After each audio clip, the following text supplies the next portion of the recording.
It's another historic moment together tonight. Tim Walz, governor of Minnesota, is Kamala Harris's choice as her VP running mate. The Democrats think they took a step towards winning, and the right thinks it's a leap to the left. So what do you think? Let's get after it. Overwhelmingly, Democrats call Walz a good choice, or at least a safe choice to me. Now, those two mean very different things to me, and they both warrant our attention. First, here's what works with Walz. He's a governor. He's popular, certainly more so than Harris or Biden or Trump or Vance in his state. He's over 50%. He's a veteran. He has a teaching and farming background. He's a 60-year-old Midwestern white male who has a compelling personal story that involves traditional Americana. He's well-versed in fixing cars. Videos like the one that hopefully they'll put up here, which has him scolding a car maker, Chevy, I think, for maybe it was Ford, I don't know, but for a bad part. And then he tells you how to fix it and how much it'll cost. It's a marketable commodity, certainly for guys like me. And he also has a great connection to a major issue, the need for reproductive rights that were taken from women, as he and his wife used IVF to conceive their two children.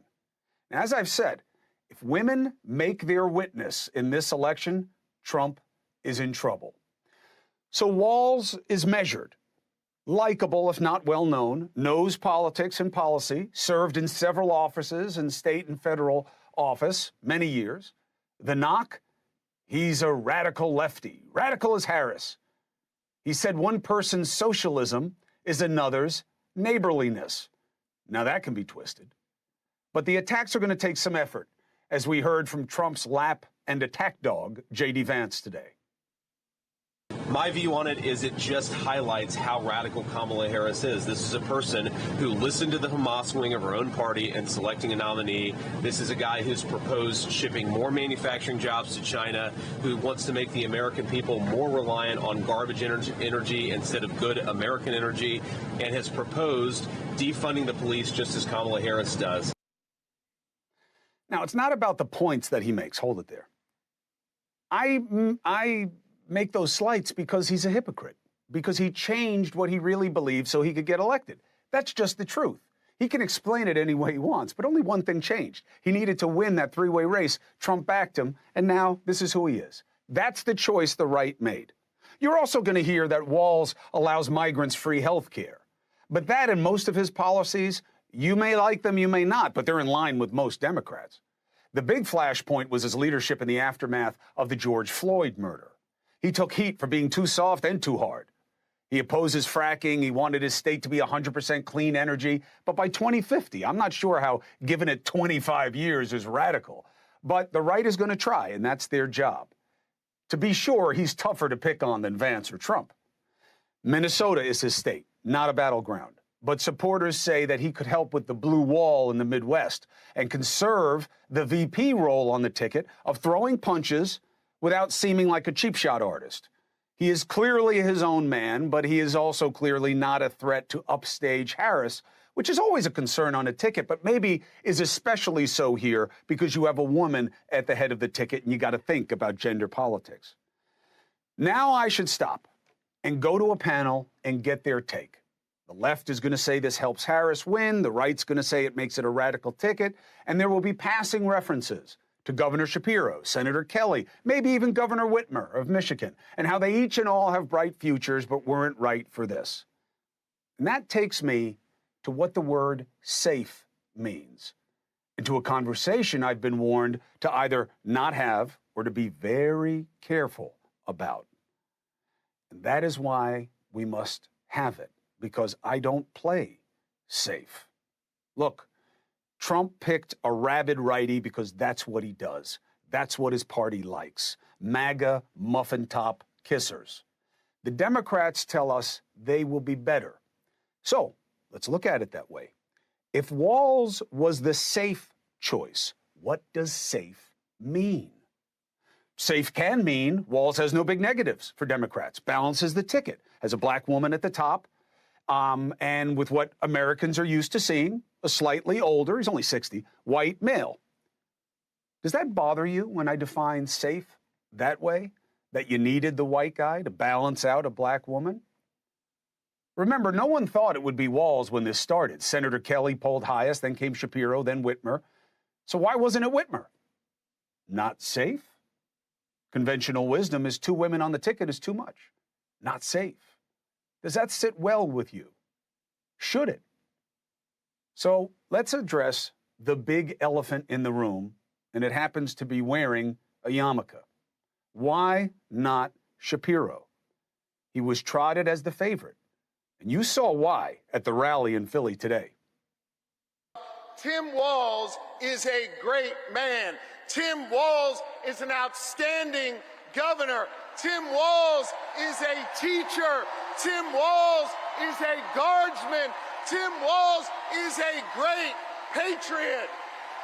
I'm going to be working my tail off to make sure we make Kamala Harris and Tim Walz the next leaders of the United States of America. Crowd absolutely was cheering loudest for him. He is a very popular governor. It's his state. It was in Pennsylvania. It was in Philly, all right? He's certainly much more popular, and, well, he's as popular in state as Walz is in Minnesota. He's much better known, okay? And he's in a much more important state, Pennsylvania. It's a swing state, and it has a very mixed population, okay? Shapiro's approval rating, all right, as Pennsylvania governor is 56%. You know, and Walz is there, too. They're both very popular guys, okay? And this is important. So let's keep looking. Let's keep looking at what this means. He's a good talker. He's smart. He's straightforward. And he is in an important swing state. Democrats need Pennsylvania and its 19 electoral votes more than Minnesota's 10, especially when the Democrat has won all but once since the 1970s in Minnesota. So, what makes Shapiro less safe? Did Harris not like him? Is it that he's too good? Maybe he would upstage Harris. Is it that when vetted, there was a Me Too allegation against an aide that some think Shapiro helped cover up? If that's what it was, then why was he considered at all? That wasn't a news story. Why is he such a big piece at the rally if that's what it was? So let's get more controversial than even that. Is it his position on Israel? The right certainly wants you to think so. Certainly wants you to think that Harris is weak on Israel, and certainly Jewish voters, traditionally overwhelmingly Democratic, are upset by the left wing of the Democratic Party's acidic takes on Israel, and some on the left going as far as to put Hamas, the terror group, on equal footing with a key ally. The left flank called Shapiro Genocide Josh.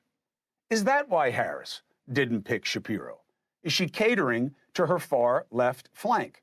The right wants you to believe that, but I don't know. Walz supports Israel and supports all the same things as Shapiro, it would seem.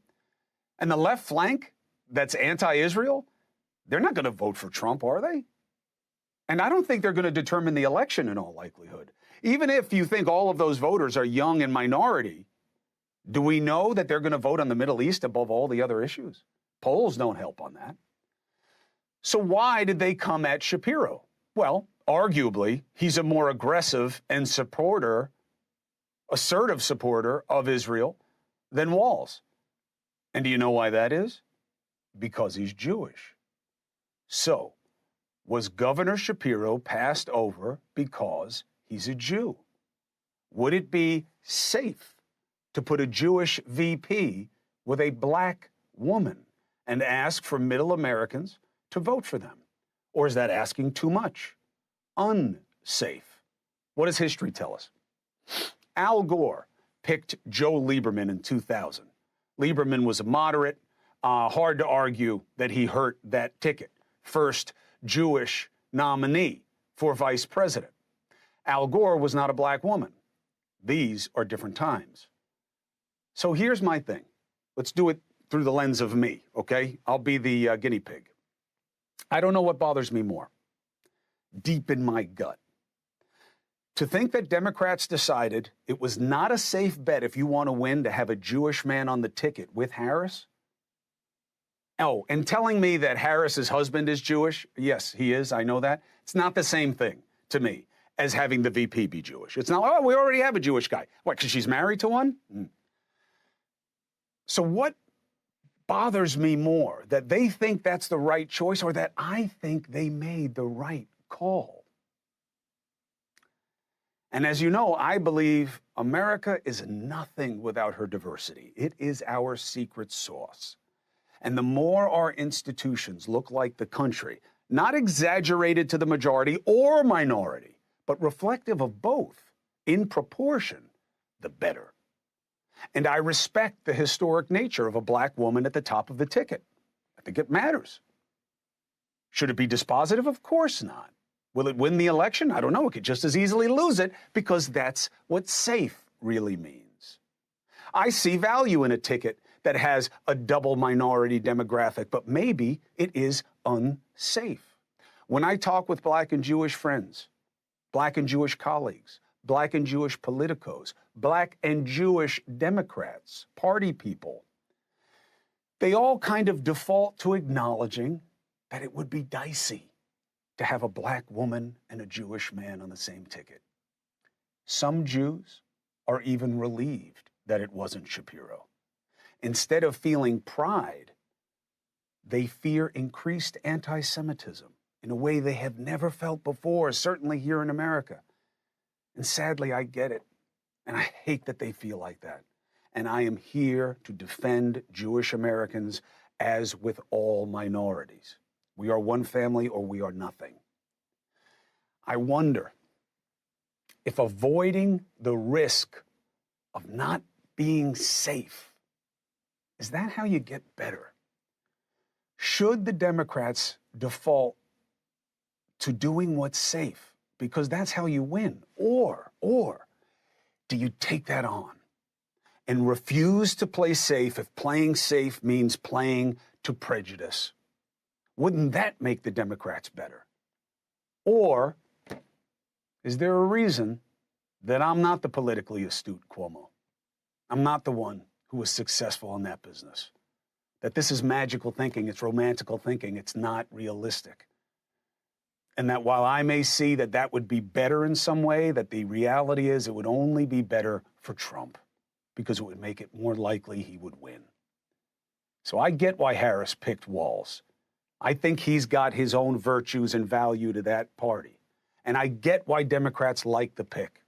And it may well be the reason they win if they win this election. But I wonder if the really important part of this moment is who was not picked and why. And what that says, not so much about the Democrats, but about our country.